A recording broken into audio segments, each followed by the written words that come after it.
The last day, May 14th, 2021, I am home again. While my week hasn't been the best, and with the new prognosis definitely bringing down my spirits, it was the call to grow beard that really sealed the fate of things.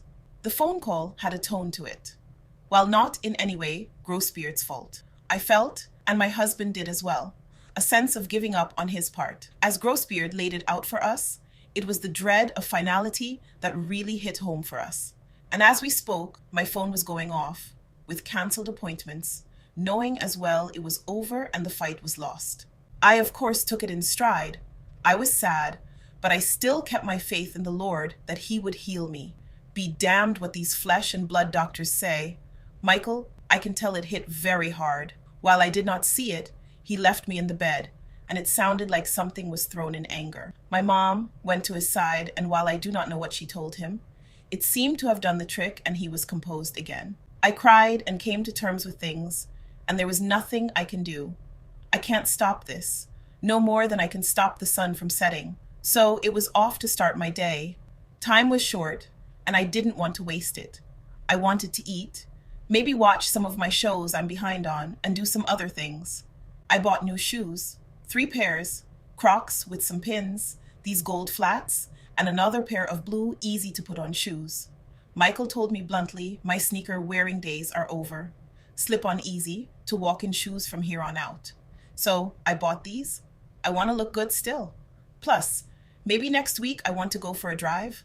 I need to speak to Michael about this. Reminder, I wanted to go away. Michael agreed we should. But where? I don't know. He asked me at the suggestion of Asina, maybe I should go home to Guyana and live my final months there. But I turned to him and said plainly, I am home. He smiled and nodded as he gripped my shoulder and caressed my cheek. While I am show binging, I am working on adding Michael to my medical marijuana. I pray that helps. My knees have been killing me at night. Yet another cancer symptom. Also, I wanted to apply for SNAP. But these damn New York City sites are terrible and are giving me a hard time. Michael told me to take a break, and that's what I am doing. I want to write. It helps me process things.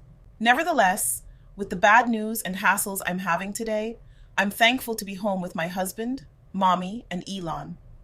Bless his little heart. My son, such a big boy, still going to school, still doing what he has to do even with me dying in front of him. I worry that while he shows his strengths, I wonder what goes through his mind.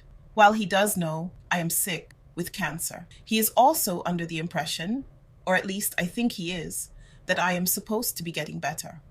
It felt so strange to talk with Michael about what urn I wanted. It was the weirdest, saddest, and surreal conversations to have. It's like picking out the car you want, but never seeing it in person or using it.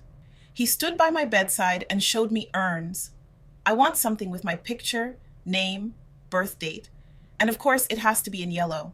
What he showed me was better than I could think of.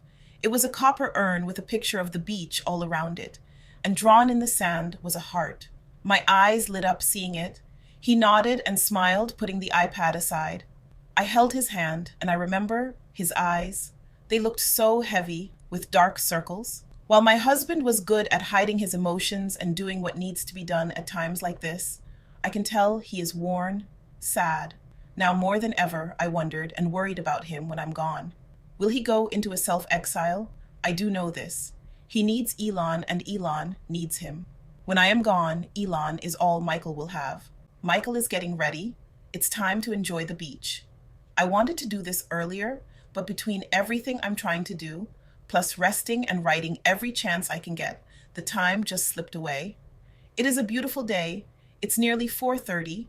I want to go for a walk on the boardwalk, and Michael says he will go with me. Plus, I want to go to Rainbow, with Mother's Day not celebrated because I was taken to the hospital. I want to get Mommy some clothes. And then I think Michael is cooking me a burger this evening. I'm already salivating for that. That's one good thing in all this. I still have my appetite. And my husband is more than happy to feed me. His face glows when he sees me eating. I think in his mind that by seeing me eat, it's a sign of strength. Perhaps to him, but to me, I'm hungry. I'm trying to think if there was anything else that I needed to write down, Now I need to write to not only create this book I've been working on all these years, but it also helps me remember. But no, I think that's it.